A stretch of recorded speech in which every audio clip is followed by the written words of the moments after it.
Hey, welcome in to another edition of the North Idaho Prepcast here on IdahoSports.com. As always, happy to have you tuning in on Facebook, YouTube, and our X accounts.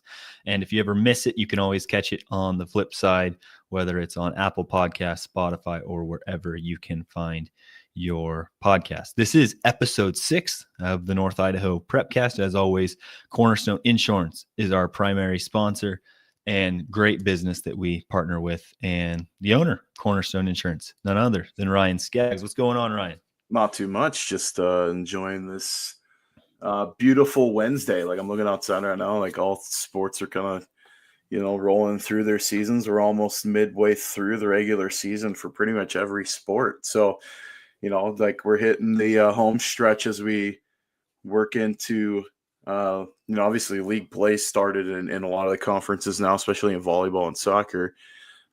Football will be approaching league play very soon in the larger schools, but we've been the 3As, they've been at league play for quite a while now, and then 2As got underway last week. So, every game is meaningful from here on out as far as records go. Absolutely, and that goes for every sport in North Mm-hmm. Idaho. Well, there was a lot of things that happened last week. There was a lot of volleyball tournaments, big football games, even soccer and golf tournaments. But the big one of the week was the Rip-A-Shot tournament in Rockford, Washington, held by Freeman, which is just south of Spokane. It's Rockford, Washington is. And Coeur d'Alene won that tournament, went 5-0, 10-1 overall, if you include all their sets, and just totally dominated that tournament. In pool play, they defeated Pullman in 2 sets, St. Mary's as well as in 2, Ritzville in 3. In the semifinals, they beat Meade and Chehalen in 2 as well for the championship. So Coeur d'Alene put on a showcase, and right now they're looking like one of the best teams definitely in North Idaho, and as well as the entire 6A classification. Yeah, and 6A is tough too. I mean, you look statewide, and it's going to be you start getting later in the season too. Coeur d'Alene's going to start opening up 6A play. We've already been seeing them compete against some of the 5As as well, but you want to bring up all the classifications, all of it. Rigby's been tough. Madison's still undefeated.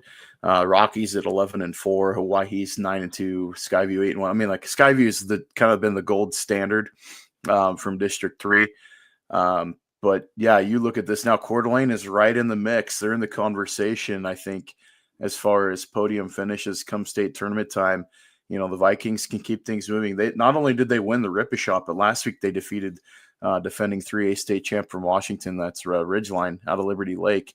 A huge win for that Viking team. So like we look at kind of who they've played, their body of work starting to speak for itself. I mean, you can kind of throw some of those smaller schools as outliers in the conversation, just because you don't really have control over who you play in pool play in a tournament. They don't get to schedule that one on their own, but they went outside in their own schedule, and they've been playing up, and they've been winning the matches they needed to win. I mean, you're picking up big wins like against defending 3A state champ from Washington, and then obviously played Meade, who's had a pretty good run of success out of the GSL in Spokane, the Greater Spokane League. Getting that win over Chelan is a nice win too. They're going to open up, tomorrow. They're playing Lake City. 6A play begins, and Lake City's a big match. The crosstown rivalry. They're going to play them twice in a week. Throw Moscow in between those matches, and then you got Post Falls, who's on a roll as well of their own. They've won some big matches. Have the Trojans. So things are going to get interesting. And how good is Coeur d'Alene? I think we're going to find out in October, that first weekend in October when they head on down to Rocky Mountain for the Rocky Mountain Invite. That's going to be the big test for the Vikings, because they're going to see those top echelon teams from District 3. Yeah, totally agree with you. We don't name a lot. We don't really recognize a lot of stats in volleyball, but I want to recognize some for Coeur d'Alene. Hannah Schaefer had 88 assists and 19 digs. Kaylee Paulson had 43 kills, 25 digs herself. And Gianna Kalari had 37 kills, 21 digs, and 9 blocks. So really all-around performance from Coeur d'Alene. There were some other teams from North Idaho that went to that tournament. Lake City went there, finished 8th, going 2-3. They played Riverside, and they defeated Riverside, Wilbur Creston, and then lost to Meade as well. And then they actually lost to Ritzville as well as Lewis and Clark. So not the greatest showing from Lake City, but there are some really good teams from the state of Washington that come to that. Lewiston went 2-2 in that tournament, and then St. Mary's and Timberlake both 1-4. But Coeur d'Alene brings home the title, and that's always a cool thing. That Rip-A-Shot tournament brings in some of the best teams in the area. And, I mean, you take Eastern Washington, North Idaho, kind of some of the better schools are there at that tournament. So that's a nice deal for the Vikings. And like I said, I mean, I think the kind of dates you're putting on your calendar, if you're Coeur d'Alene, is that tournament down at Rocky Mountain is going to be a real test for them to see how they compare. It's like a preparation for, they've got to get through districts first. We understand that. But if you're going to get to the state tournament and you want to see how you compare to some of the best, I mean, that's why they're hitting the road for that one. And that's going to be something to watch. They're playing really well. I mean, Kalari's a monster at the net. And so she keeps playing like that. And they're able to protect, serve. They're going to be just fine. And so, that's going to be something to keep an eye on is can Coeur d'Alene keep this momentum moving all the way through? I mean, it's hard to go undefeated. It really is. I mean, I don't care what classification you're at. It's just really difficult. You're getting everyone's best shot. But the way they've been playing right now, it's lights out, and they've been impressive to see thus far. Well, there's a fan club in the chat right now for Ryan Scaggs. The Wallace Minor Athletics say Ryan Scaggs, the man, the myth, the legend. They'll even love me even more later on. Doug Swanson, also our great friend with Idaho Sports. Ryan Scaggs is a superhero. Right Doug is such an awesome guy. We love Doug, man. He is in every Prepcast, north to south to east. He's everywhere, and just an awesome super fan of ours, and also our salesman. So if you're looking to advertise here on IdahoSports.com, hit up Doug, and he'll get you set up. We don't survive without our sponsors, and so if you want to keep having awesome content like these Prepcasts or games on Friday nights or district tournaments and everything else. That doesn't happen without guys like Doug doing our sales. So if you want to sponsor here on Idaho Sports, reach out to Doug Swanson.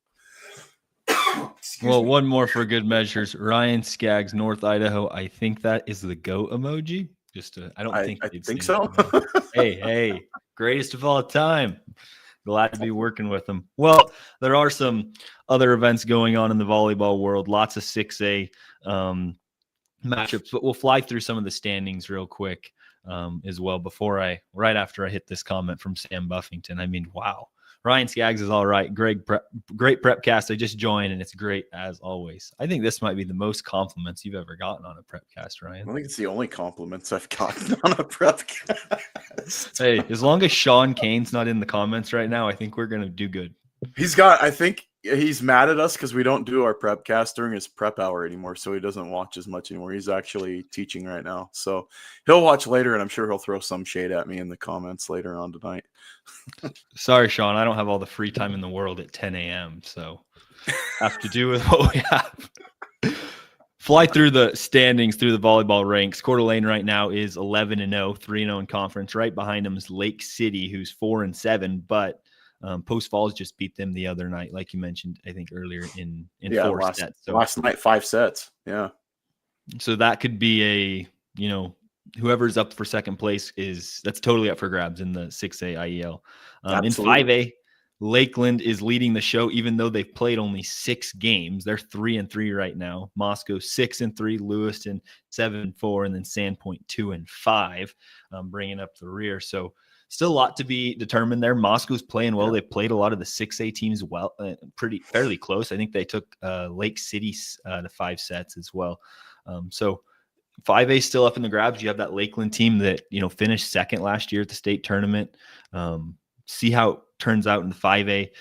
In 4A, Timberlake looks to be in control with a 5-7 record ahead of Bonners Ferry at 1-8 right now. And then 3A, it's Kellogg. I tell you what, Kellogg's 11-0-2. They have 2 ties, 4-0 in conference. But right behind them is Priest River. They're 8-1. Priest River right now had a great week. They swept Newport, Grangeville, Timberlake, and what was the other team, Ryan, that I'm blanking on? They beat Timberlake on the front end. They didn't sweep them, but they beat Timberlake and then won 2 matches in between, then won the return match with the Tigers. So, I mean, Priest River's on a roll. I mean, you want to look at the CIL standings. I mean, Kellogg, we know what Kellogg is. We've been talking about them ad nauseum the last couple of weeks. Priest River has been a nice surprise. I think it's a team we knew was going to be kind of in that middle mix. I don't think they were planning on being the worst team in the conference, but they have been flexing on some teams lately. And the Spartans are playing lights out. Like, that's their only loss in the year is to Kellogg. They did get swept 3-0, but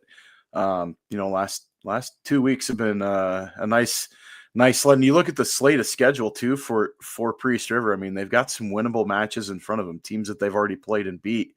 So, I mean, they're playing Orfino, Bonners Ferry twice, St. Mary's, Bonners Ferry again, and then that's October 7th. They got the return match. They're going to host Kellogg. So the Wildcats are heading out to Priest River for that match, and it'll be interesting to see. I mean, if they can run the table in that stretch, the Spartans, they're going to cement their seeding as far as number 2 at district. So a lot to be told and a lot can happen in the next couple weeks for the Spartans. Max Oswald, our great friend, they beat Riverside 3-0 as well. Yeah, Priest River's in a really good spot. We say that if you're 1 and 2, you have a really good shot to make state. But then last year, Grangeville came in as the 3 seed and ended up making it. Grangeville right now is 0-5 and a little behind the ball. In the middle is Orfino and St. Mary's in the 2A White Pine. Troy and Potlatch at the top, and those 2 teams look really, really good.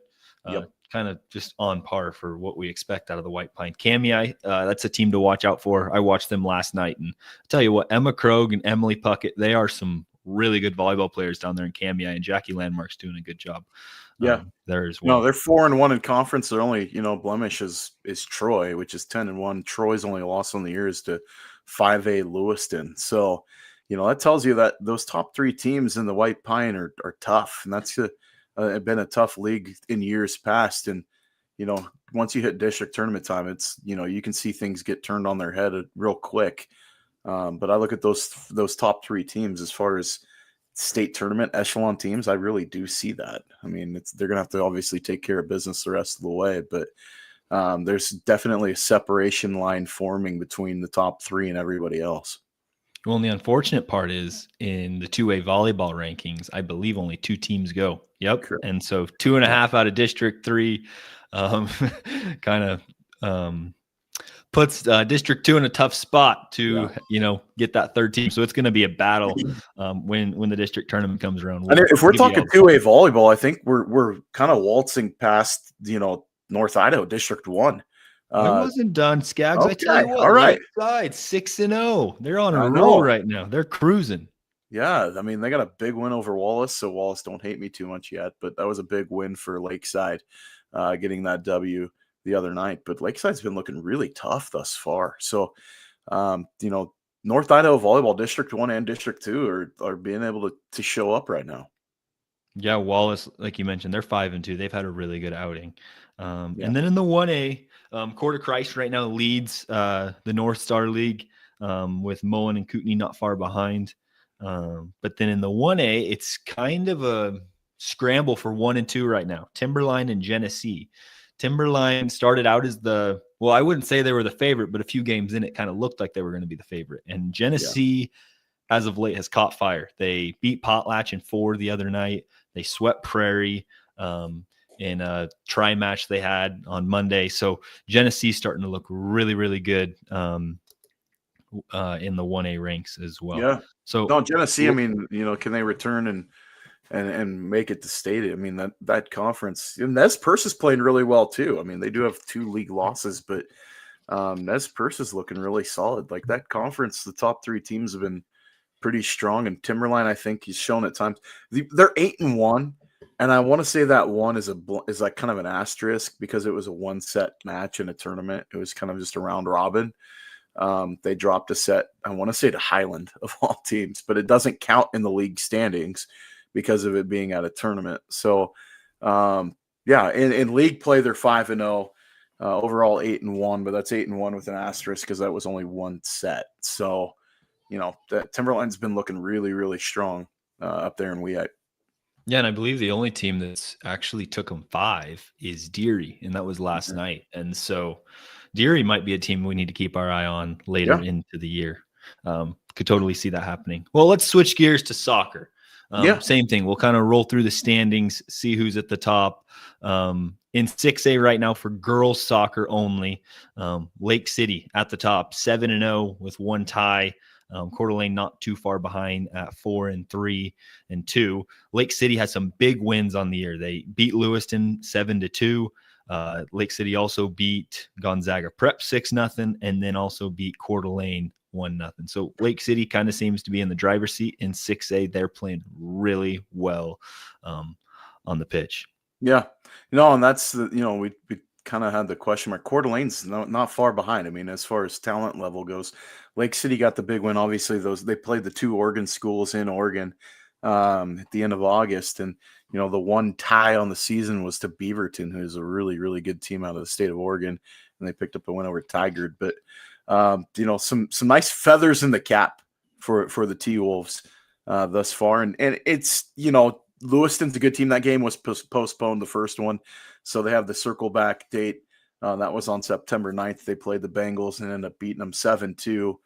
And then they've got Moscow coming up tomorrow. That's a big match there. Moscow's been playing pretty darn good in the 5A ranks. So, never an easy road. That Moscow team is pesky and tends to be kind of a fly in the ointment for a lot of teams. But I think the match for Lake City to kind of circle, there's 2 of them left on the schedule, in my opinion. The return trip with Coeur d'Alene. They're going to be hosting that one.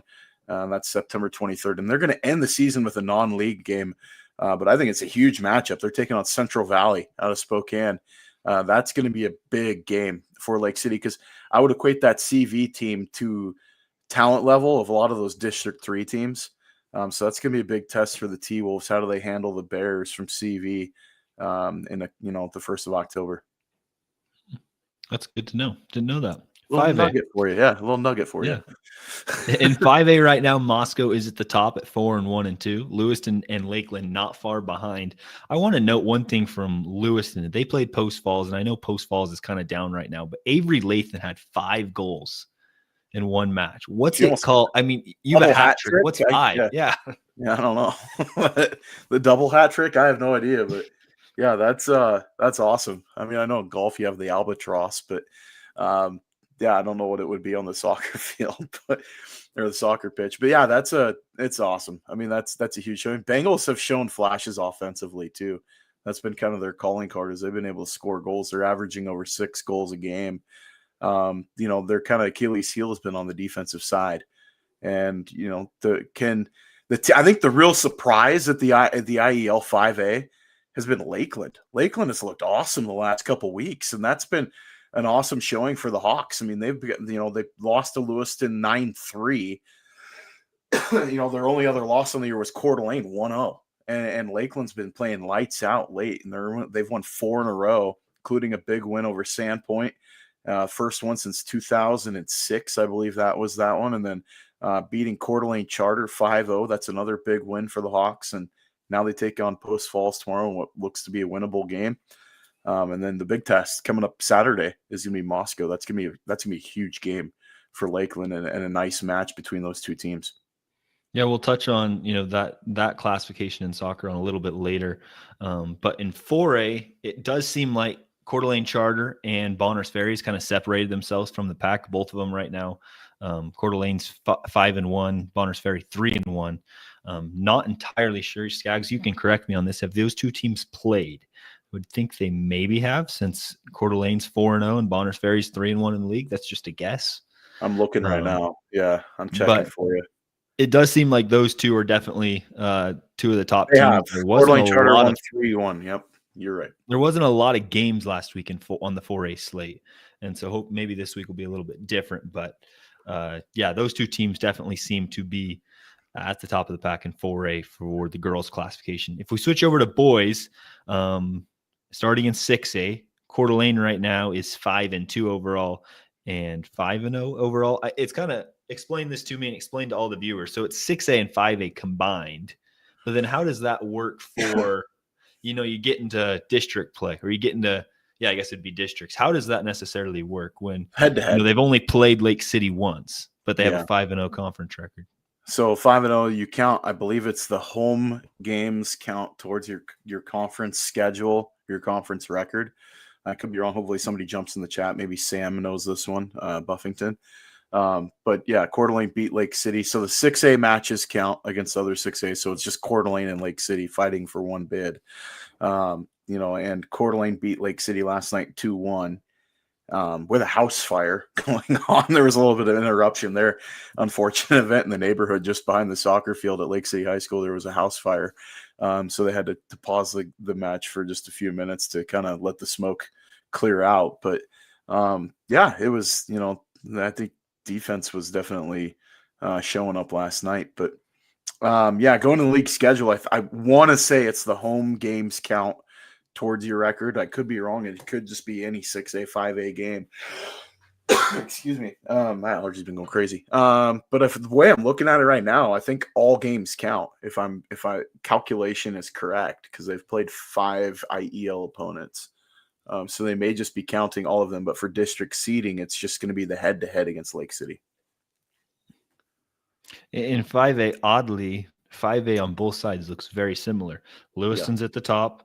Moscow's at the top, Lewiston's in second, and then Sandpoint and Lakeland are just swapped over. And then Post Falls, both girls and boys sit at 0-8. Yeah, and then Sean Kane. Too. Yeah, because Sean Kane, real quick. This is not my prep hour. I'm sorry, Sean. Yeah, and now we get to see that you are on Facebook during your teaching hour. It's okay though.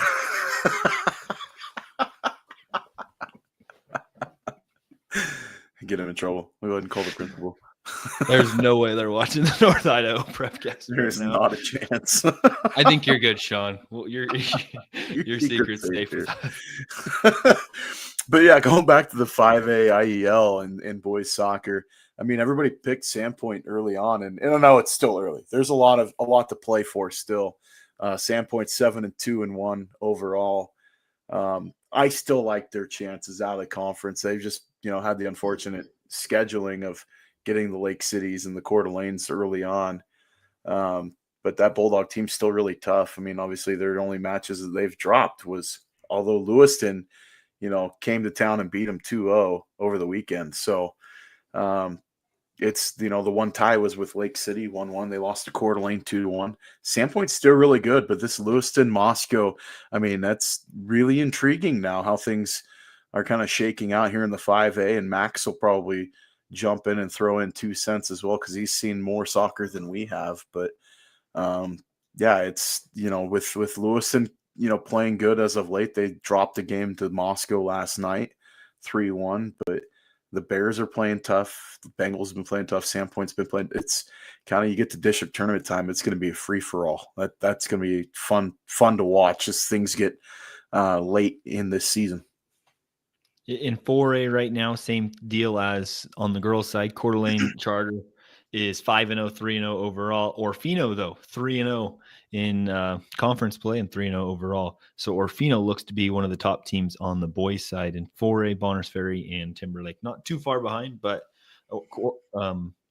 good outing for Orfino thus far, and Coeur d'Alene Charter continuing to just as good as they always are in 4A. I mean, Orfino's winning the games they should win. I mean, Timberlake, they beat them 5-3. They beat St. Mary's and Grangeville. Obviously, I think there's some distance there between those top teams in the field. They get Timberlake today. That match will kick off here in about 30 minutes.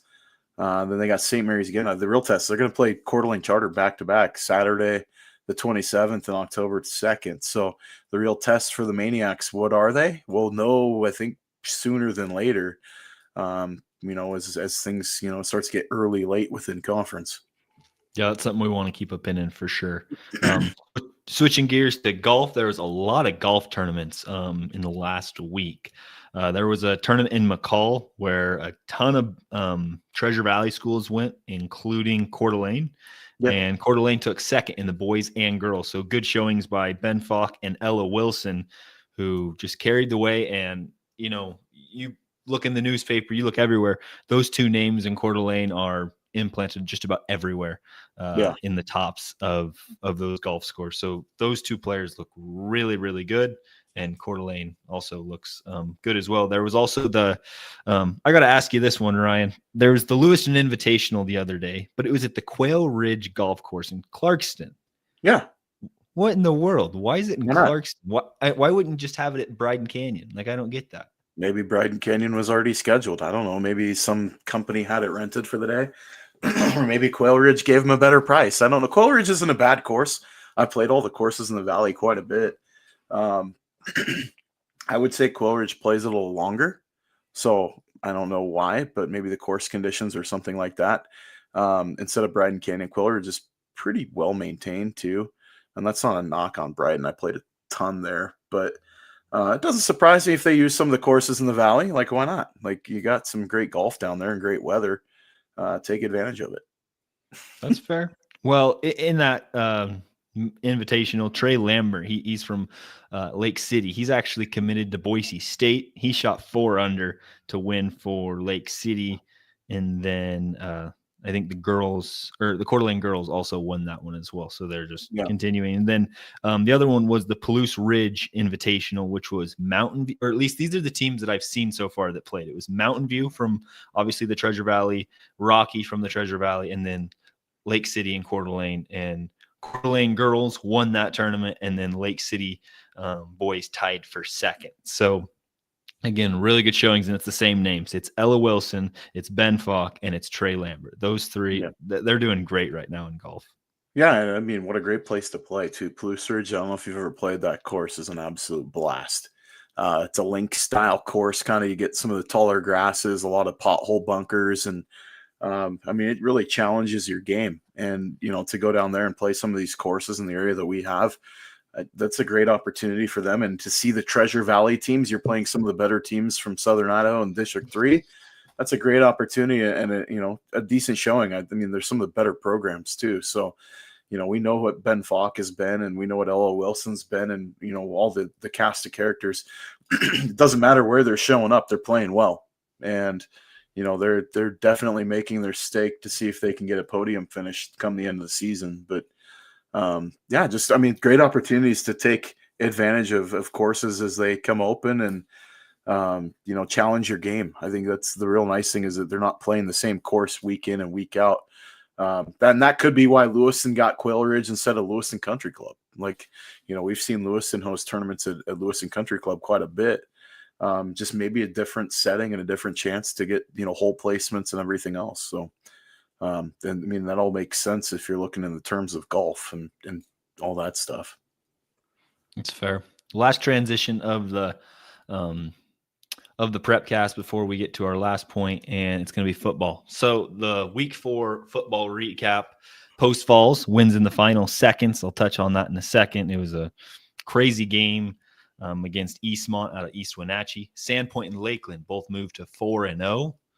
St. Mary's, are they a Central Idaho contender? And then Kamei completes the comeback versus Logos. Scaggs, if you had to pick one of those bullet points, what would be your takeaway? I like that. Sandpoint Lakeland 4-0. That is a collision course waiting to happen. If Lakeland can take care of business on Friday night, we'll talk about that game because it's going to be here on IdahoSports.com. Looking forward to broadcasting that one. But we talked about that, I know, in our preview show. And I think we specifically said, can those two teams be undefeated going into their matchup? That's, Sandpoint, I think, pulled kind of a rabbit out of their hat. I didn't think Sandpoint was going to beat Twin Falls to start the year. I knew Sandpoint was going to be decent. That win, I look at that, really changed the trajectory early for the Bulldogs, and how vaunted and great that offense has been incredible. I mean, you look at what Sheets has been able to do. He's a touchdown machine in the backfield. Luckily, I mean, he's feasting a lot on a great passing game to get them deep, and he gets the short yardage opportunities around the goal line, but he's finishing. But he did have 134 yards rushing and 4 TDs or 3 TDs on Friday night. So against Davis, going over to Yakima to play that game. And Braden Buckout's been a stud. He's leading the state of Idaho in passing. And then you've got 2 great receivers on the outside with Yarborough and Gomez. Like, that Sandpoint offense is legit. The defense we talked about on Gem State game day last night, so I'm not going to go too deep into it. But, if there's one thing you look at Sandpoint, what they could adjust early, their offense, I don't think they really need to fix anything. They've been very good and very consistent. defensively, I know that Coach Knowles, he's a stickler for doing the little things well, penalties and defense, and he's going to fix those problems with the Bulldogs. Lakeland, you look at it, they've been balanced too. I mean, they've got a rusher that's in the top 5 in the state of Idaho in 5A. Tamagni's been great in the backfield. And then you look at, what they've been able to do in the passing game. They've got 2 great receivers of their own. So, I mean, these are 2 offenses when they go to match each other. I mean, I'm looking forward to that week because that is going to be a dynamite football game. But we got a really good one Friday night as well with Lakeland taking on Post Falls. Yeah, you talk about that Post Falls. Post Falls played Eastmont last Friday, and it was a really back and forth game. Eastmont scored with a minute left. Post Falls drove the field, and Philip Schmidt threw a pass to Lucas Matthews, scored 15 yards with 12 seconds left. And so kind of a come behind win, but maybe a moment in Post Falls season where this could be the point where they start moving forward on a huge win like that. Yeah, and that's, Post Falls playing shorthanded too. They were without some of their players, some off-field stuff, and that, we won't go into what took place, but they didn't have some of their starters, and they still found a way to win. I mean, that's what good teams do, is you just find a way to win, even when it looks like chips are stacked against you. They put toe to leather and took care of business, and that was a great job. And so what are they going to do with that game, winning the ugly way? Can they take care of a really good team this week in Lakeland? They're playing home cooking. I think it's homecoming for Post Falls this week as well. So I could be wrong. Somebody may correct me in the comments, but regardless, that's, a rivalry game of I know Post Falls and Coeur d'Alene, I would say, is more of the rivalry, but just because of the classification split. But geographically, Post Falls and Lakeland are geographical rivals. And, I think you kind of get 2 if you're a school, in my opinion. I think you can have 2 rivals. I'll just say that. So if you can do it in the Big Ten, you can do it in high school football. But, yeah, you look at these 2 teams, and they've had some phenomenal games over the last few years. I mean, Brandon and I were lucky to call the last 2, and they were both just great games. I think there were 2 out of the last 3 were great games. And so can Lakeland take care of business? They won last year. Post Falls comes in with what they're able to do defensively. You've seen them firsthand. They can play pretty well on both sides of the ball. Can they play consistent is going to be the question. And then Lakeland's got the ball control on offense. That's going to be kind of the thing to watch. If I'm Coach Schroeder for Lakeland, it's like, Post Falls wants to go rapid tempo. They're going to try to hit 80 plus plays a game on offense. So you're going to have to take care of it on offense. You have to protect the ball. You can't turn it over. You're going to have to get first downs. Can you match score for score? Can you jump out early and get a stop? If they can do that, Lakeland, that's the one thing we talk about this offense with how the balance they've been.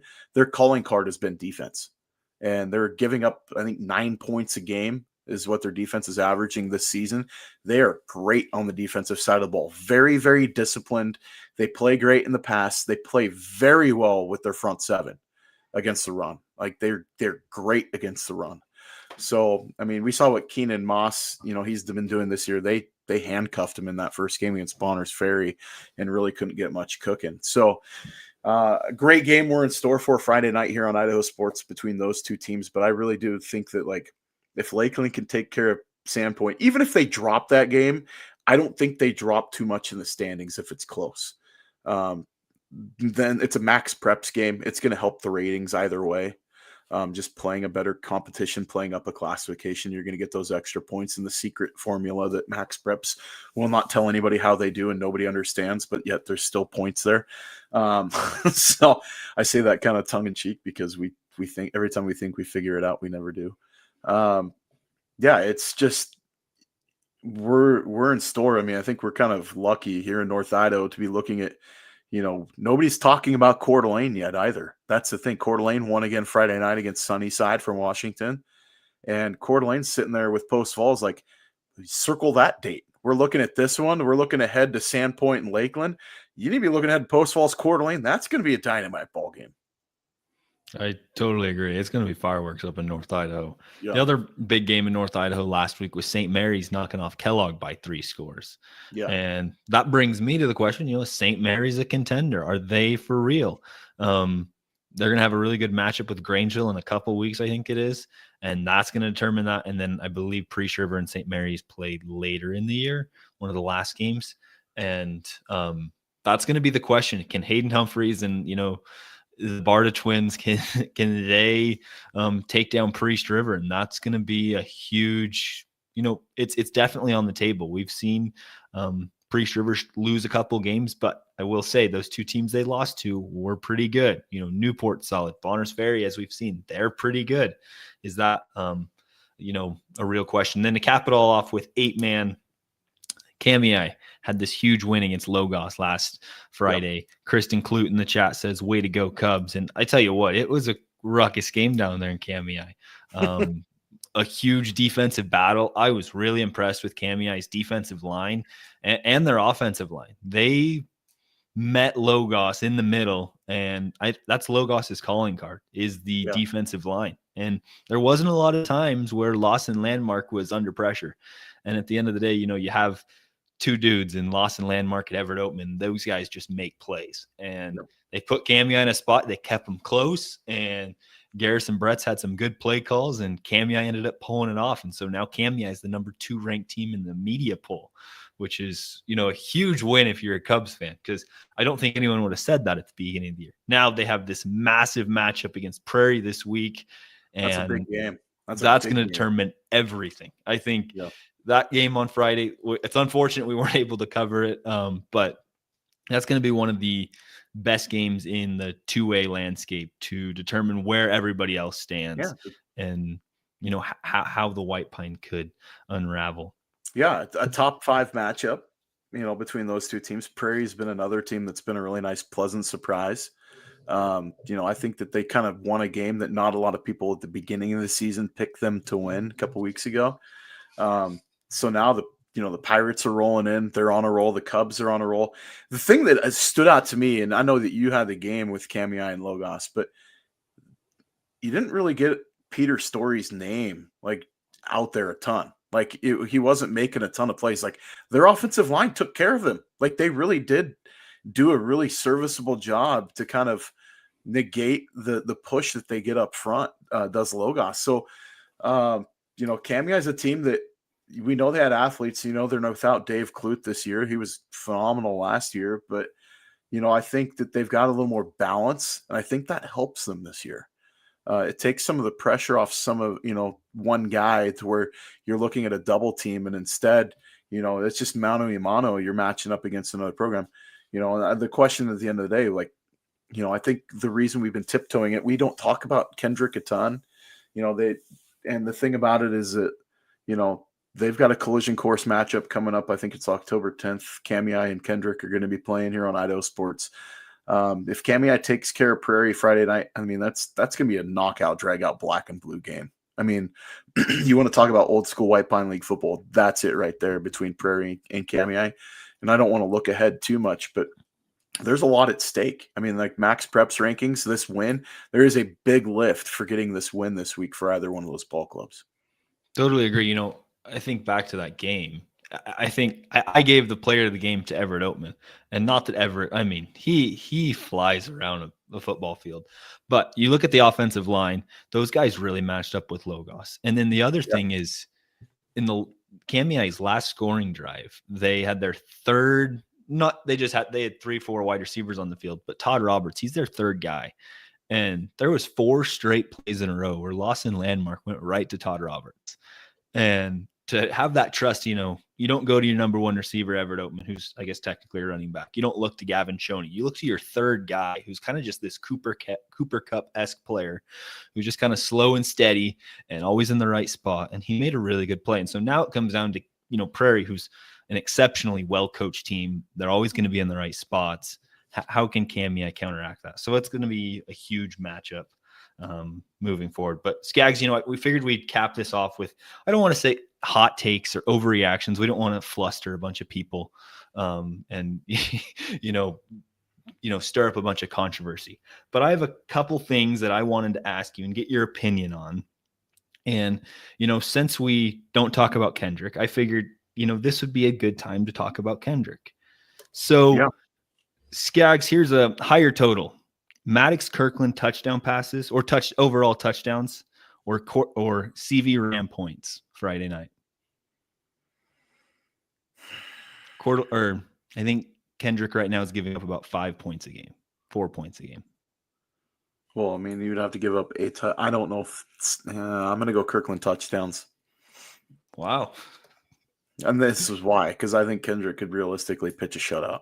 So that's not a knock to CV. That's just a statement of how good Kendrick is on both sides of the ball. They're just phenomenal. We know what they can do on defense. You're going to get teams trying to throw to catch up early, and that lends to turnovers. And that's where Kendrick on the back end of that defense is the best in the state of Idaho for 2A or for 8-man football. And I would say you give them an extra guy or two, give them it 3 more guys. This Kendrick team, I'm telling you right now, I've seen them. They would win 3A. Like, they would be up there with the West Sides. They would be up there with West J.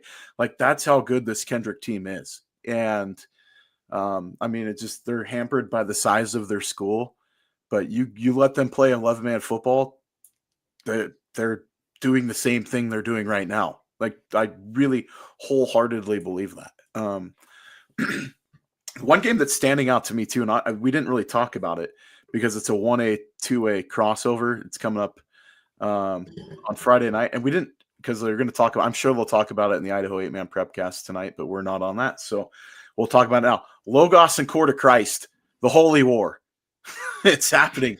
I am excited for that game. I want to know what Coeur Christ has. We know what Logos is. We've seen them a bunch. Coeur Christ, we know they're pretty good. How good are they? How is John Denke going to do against Logos's defense? How is Grant Clemens going to be able to read against Logos's defense? Because that's the strong side, I think, of that Logos team is defensively. They're very, very sound. If we want to know how good Coeur Christ is, if they make the game interesting, I don't know if they don't have to win to impress me. That's the thing about this game. Can they hang with Logos and move the ball at times and put it in the end zone? I mean, we're going to know a lot because I would say Logos is better than the top echelon in 1A. So you kind of look as far as how does it translate across. If Coeur Christ can hang with Logos, that is a team. Coeur Christ is a for real contender. Yeah, you could make an argument. Logos might be the best 8-man defense in the state. Like, their defense is impressive. And Kendrick's defense is top tier too, but Logos, they get after it, man. That is what they are good at, is defense. And, Coeur Christ comes in, they average like 60, 70 points a game. Like, that's going to be a real big battle. I think it's 260 yards rushing a game is what they're averaging right now. So, I mean, they're going to have their hands full with Logos, but Logos is going to have their hands full with Coeur Christ. Let's not short the Saints. Like, that's a good football team. So I really look at that matchup of all the games. If you're not going to look at Lakeland Post Falls, that is the number 2 game, in my opinion, is that Coeur Christ and Logos game. I'd maybe say Kamei Prairie's up there, but I agree. It is you're biased because you're from Prairie. No, I would say that too. They're both going to be good games. I'm biased, but those are huge games. I kind of forgot about that. That is a massive game. Yeah, you're right. It's going to show a lot about Coeur Christ. The other hot take that I had, stay in football. The Sandpoint and Lakeland meet on 10/17, October 17th, undefeated. Or does Post Falls beat Lakeland? Or let's just say, does Post Falls win a 6A IEL? Which one's the higher likelihood? Yeah, which one's what's more likely?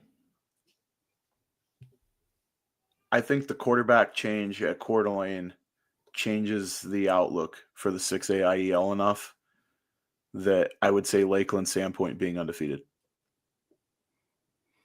I think that's a fair take. Sandpoint and Lakeland are going to be good. Sandpoint and Lakeland they're good right now. They are legit. And you're right. And after this, I believe Sandpoint has like 4 straight games. I think they maybe play Coeur d'Alene next week. And then after that, they're going to have their hands full with the Vikings. But I think the Vikings more will have their hands full with Sandpoint. That's, do they both go in undefeated? I mean, if Sandpoint drops, it's, they could both lose this week, or lose before that game and go in with 1 loss, but it's both to a 6A team. Like, that could happen. I'm just thinking, I'll still stand by my original answer. I think both. I mean, it would not shock me at all if Sandpoint beats Coeur d'Alene. Yeah, That's I'm how good that, excited. yeah, I'm that excited to offense is see that good. I'm excited to see how the Max Prep rankings, put where they put Lakeland and Sandpoint. How high, how high they end up getting ranked in the state. Assuming they both qualify for state, where they end up. Yeah, and I don't want to jump too far ahead, obviously, because like Still have Lewiston. Lewiston. You can't count out Lewiston. Well, that and that we'll save that for another prepcast for the Sandpoint Coeur d'Alene game because that's next week. It's not this week, so we'll focus on Lakeland and Post Falls for now. But if we're gonna say Coeur d'Alene's got a bye, it came at the right time. I really do think so for that program. Making the quarterback change with Tanner Stern, getting the lion's share of the reps at QB. But it gives them another week of preparation, gives them another week of film on Sandpoint. So, yeah, it's that one, though. I mean, I'm excited to talk about that one next week because I've got some thoughts. I really do. I look forward to hearing them. Well, let's switch gears to another take. Kellogg and Coeur d'Alene, both undefeated in volleyball.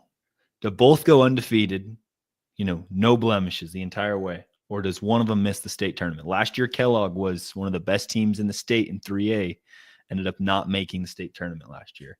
Coeur d'Alene kind of had a disappointing appearance at state last year. Do one of them miss it, or do they both go undefeated?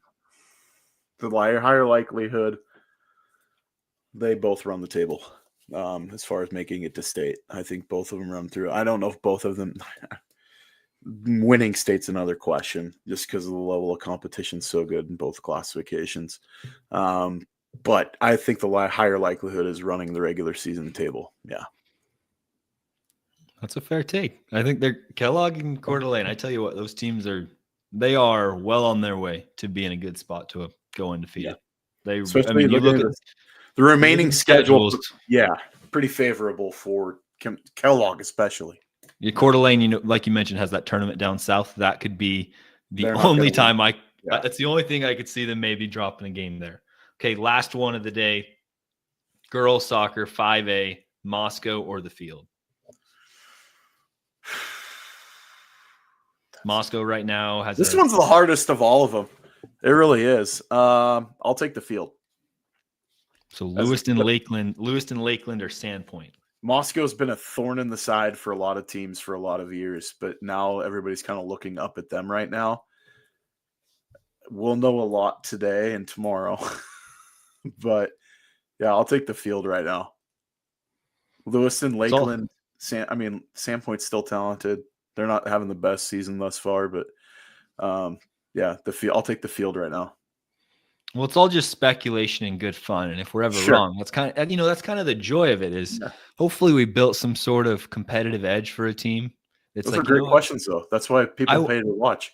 They're not. I want to knock off Kellogg. I want Kellogg to lose a game. We'll give some bulletin board material. How about that? That's exactly. Yeah, if you're Clearwater Valley, let's see if we can put up more points than Hudson Maddox Kirkland touchdown passes. I mean, we got to look at it. As always, on the Idaho Sports, on IdahoSports.com, we have the Gridiron Game Picks. I came in third last week, so it'll be interesting to see how that works out. As always, go to IdahoSports.com, click Gridiron Game Picks. You can fill out every single game from 6A all the way down to 1A, and whoever wins, you get $25 on the year or on the game for the week, and then $100 overall if you're the overall winner. So it's going to be tough to win. On top of winning weekly. That's what I say. I don't think I'm ever going to catch you, Scaggs, in the weekly one because I missed week 1. Oh yeah, no, I won the first 2 weeks. I got almost a 10-game lead right now. It's going to be tough to catch you. That's all right. A lot of games. Helmet stickers. Oh yes, helmet stickers. You're right. Yeah, we kind of left that one out, so we can't. We have a big week. This is where the Wallace fans will love us. Yeah. It's true. So we poo-pooed on their volleyball team.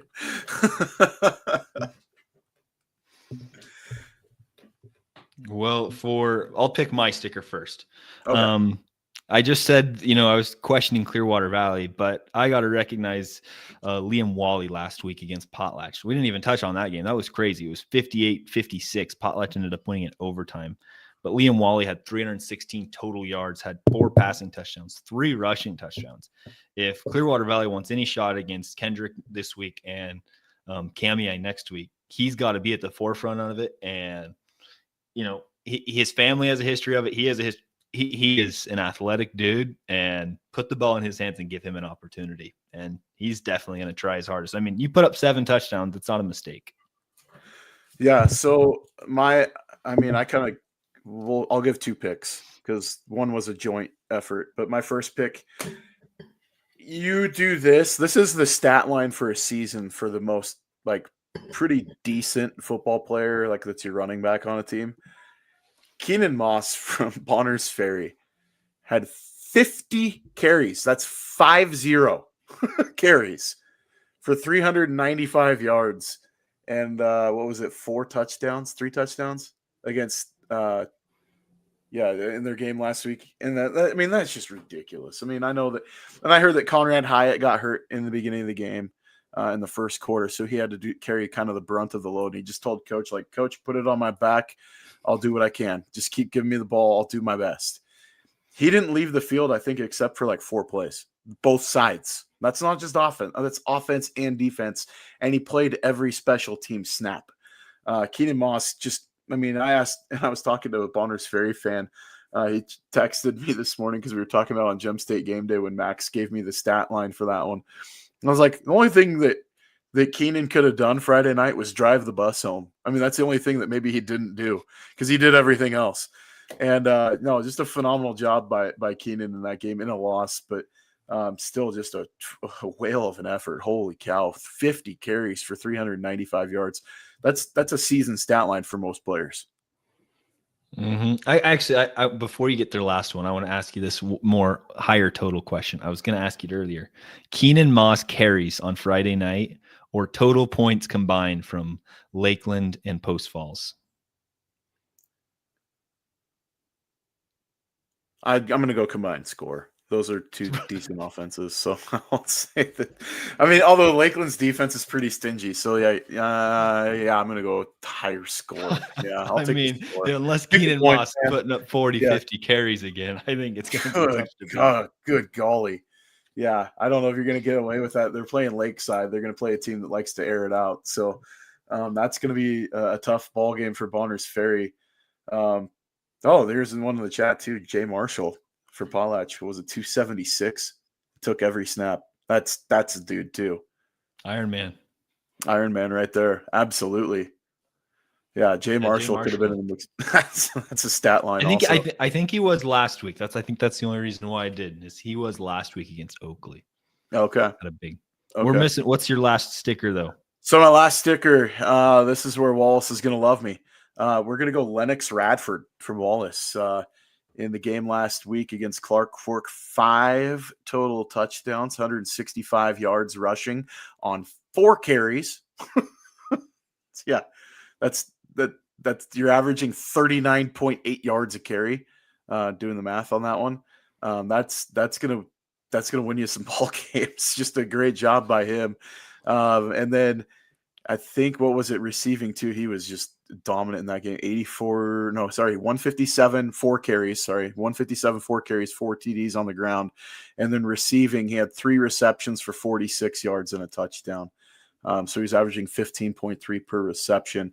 That is just absolutely gaudy numbers. So total yardage in the game, 204 total yards, 5 touchdowns. Lennox Radford gets a helmet sticker on the week. I agree. There's lots of other options. Those are the 3 that we saw that were like, okay, those are some big stat lines. Yeah. Well, broadcasts on the weekend, at least in North Idaho. There's a game tomorrow night. In on University of Montana, Pocatello and Sandpoint. We didn't even touch on that one. It was hit on the Gem State Game Day, and that's a huge game that Brandon Bainey is going to be on the call. Real quick, Wallace Miners once again. Let's go Lennox. Absolutely. And then Scaggs, you'll have the call on Friday for Lakeland and Post Falls. I finally get a week off, my only week off of the year. I know, right? It seemed like I started with nothing for 3 weeks, and then I get another break, and here I am picking up another game. A great game. Good, excited. Going to be on the call with James Bailey. So You're going to have the call, the video live and free here on IdahoSports.com. Going to be a phenomenal ball game. I really do. Those games the last few times have been instant classics, and I don't think we're going to see anything short of that on Friday night. It's going to be another great ball game. So be sure to tune in. 7:00 kickoff Pacific time. Tell your family, tell your friends, tune in live and free on IdahoSports.com.